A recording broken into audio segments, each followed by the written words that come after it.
跨度比较大呢，我们这还有一个起立针，所以我们就在这一针这个地方呢，我们先勾一个长针，之后绕线调取这个整段的位置，我们完成3个长针，2个，3个长针完成之后呢，我们锁一针，然后还是调取这一段，我们再完成3个长针。好，这是一个花样。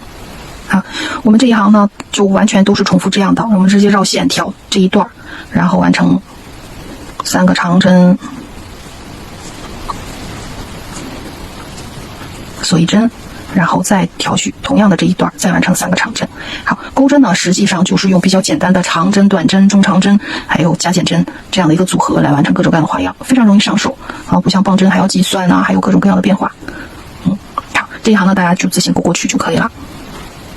好，这一行呢仍然涉及到，然后最后一针呢，我们完成这个花样之后，我们要在这个起立针上边完成一个长针。好，我们先要完成长针的未完成针，然后我们来断线。我们又要换线了，我们要换成最后的这个蓝色的这个毛线，我们把它勾一针之后呢，把黄线和蓝线拿到前边，然后把线拉紧，勾3个起立针，然后向右翻转。向右翻转之后呢，我们首先要完成一个单独的长针。单独的长针之后呢，我们剩下的长针呢要在上一圈的锁针当中，也就是这个孔洞当中来完成。我们要完成7个长针。这7个长针呢，因为我最后还有一圈引拔，所以这7个长针中间呢没有锁针，我们就排着来7个长针就可以了。第3个，第4个，第5个，第6个，第7个。好，2、4、6、7，我们就完成了这个花样。这个花样完成之后呢，我们继续绕线，中间没有锁针，7针当中也没有锁针然后我们继续完成7个长针。这一行呢我们就这样来完成，每一个入针呢都是在黄色扇形的中间的这个锁针的位置来整段调取。然后这个的最后一针呢，仍然是在起立针这一针上完成一个长针，然后我们锁一针锁一针之后呢拉长，我们就可以断线了。这个时候呢，我们的基本上主体部分的这个就完成了这个时候如果你比如说像我吧，我钩织的时候我就知道我要的面是哪一面，我可以直接开始钩这个最外一圈的这个引拔针。如果你不确定你领子翻向外边第2层领子翻向哪一边呢，你可以先钩领子，然后最后再来完成这个引拔针的这个部分。好，我们呢先来钩领子吧，我们先把领子的这一块给完成了。好，领子挑针的这一边呢是我们有这根线的这一边，也就是我们可以从正面看到辫子针我们正面可以看到辫子针，我们已经挑了半针钩织，然后呢我们要挑上边的半针。好，我们呢拿出白色的线，因为领子这块还是白色的线，然后呢我们找到第1针的这个地方，然后我们找到第1针，然后我们入针，然后我们做一个起立针。我们的领子第1圈呢是短针，然后呢因为我们第一行都是短针，所以起立针之后呢，我们再找到下一个调针的针目。大家可以看一下，不是很好调大家可以慢一点。然后呢将2个线头一起放到针的上边，大家看一下，放到针的上边，然后我们就绕线钩普通短针就行，不需要钩十字短针。然后我们再找到下一个半针，这个线还是放在上边，然后再绕线。好，那么这一行呢我们就不断的钩这个短针就可以了，没有任何的变化，只是需要把这2条线直接藏起来。当藏一个3、5针之后呢，我们就可以把这条线给断掉，然后一直钩到最后一针。好，第一行呢钩完了这个短针之后呢，大家就可以看到它是往哪边翻的领子了。实际上呢我比较喜欢这个蓝色的这个正面朝上，因为翻面是这个样子的，所以呢我做成领子往这个方向来翻往这个方向来翻。那如果说你喜欢这边的花纹的话，那你就从相反的方向来调针，然后这边就变成正面了。好，那么这个第2层白色的部分呢，我们是钩的长针，所以我们立3个辫子针，向右翻转织片。我们起立针已经算1针我已经在很多视频当中就说过了，长针的起立针算1针短针的起立针不算1针，所以我们要找下一个针目入针，钩长针。那么这一行呢没有什么变化，它实际上呢就是将领子的这个长度变长了，大家可以看一下。然后领子折过来的话，现在是到蓝色的部分，我还有1圈，大概就是到红色的部分了。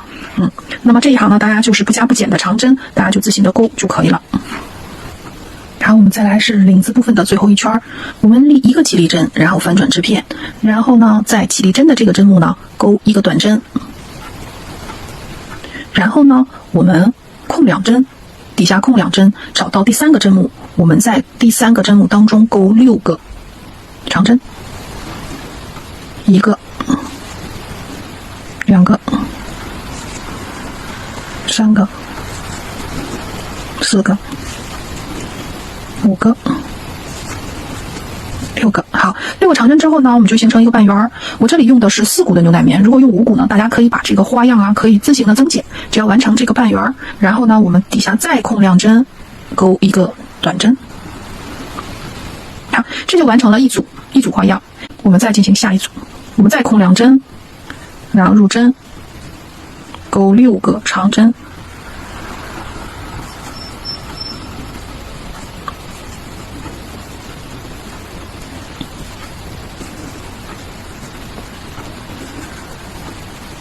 然后呢，空2针，钩1个短针。好，大家就自己钩到那边就可以了。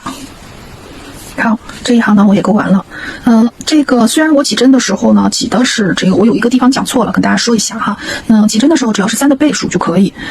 这个花样呢大家可以不用太过于考虑啊。这个花样呢多多少少，比如说你这个地方挑针挑的多了或者挑的少了，那花样可能差个1、2针，不过没有关系，大家可以稍微挪动2针，然后让它整齐就可以了。然后呢我们就把这个线给断掉。线断掉之后呢，我们就可以大致看出这个整体的一个效果了。把它折起来。好，下面呢我们就进行最外边一层的一个引拔。引拔呢非常的简单啊，我们找到起始的这一个头，然后呢找到上边对应的这个针目，然后入针，将线拿出来啊，然后找到下一个针目，再入针，再把线给拉出来，然后用第一个线圈穿过第2个线圈，我们就完成了引拔的第1针。剩下的呢我们就是这样入针，把线拖出来，然后呢再直接从第2个线圈拿出来，我们再完成一次，找到下一个针目，把线带出来，然后再带出另一个线圈，我们就完成了引拔。引拔呢线不要拉得太紧，否则呢织物就不会很平整啊，放松啊，这样呢让它平整一些。2个连接的地方的引拔呢也非常的简单，大家只要看准针目入针就可以了。再就是每一次拖动出来的线圈呢都要一样的大，那么就反复进行，一直到这一行的结尾。好，当这个引拔也结束了之后呢，我们就要开始处理这一些线头。那么这些线头呢，其实处理起来我们只需要用这种大头针也可以，或者是这种比较粗，然后后边针鼻比较大一点的这个缝衣服针也是可以的。我们就将线头呢用针给它藏到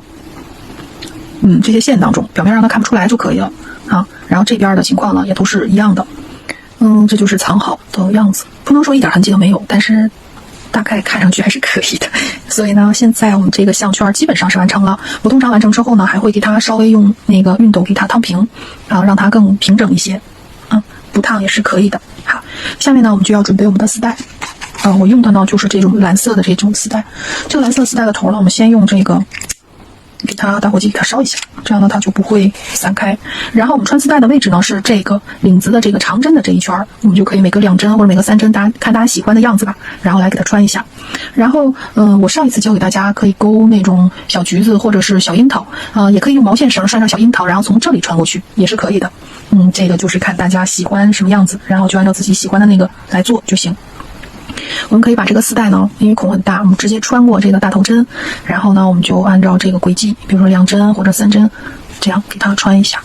给它穿一下。穿完之后呢，大家可以稍微整理一下，这个长针呢，这个宽度和我这个丝带差不多，差不多。然后我们就用这样的方法给它穿一圈。好，做好呢就是这个样子。你这个绳子呢，大家可以自行给它调整，长一点或者短一点。我通常会给客人留的长一点之后呢，大家可以自行回家调整。好，这个视频呢就更新到这儿了。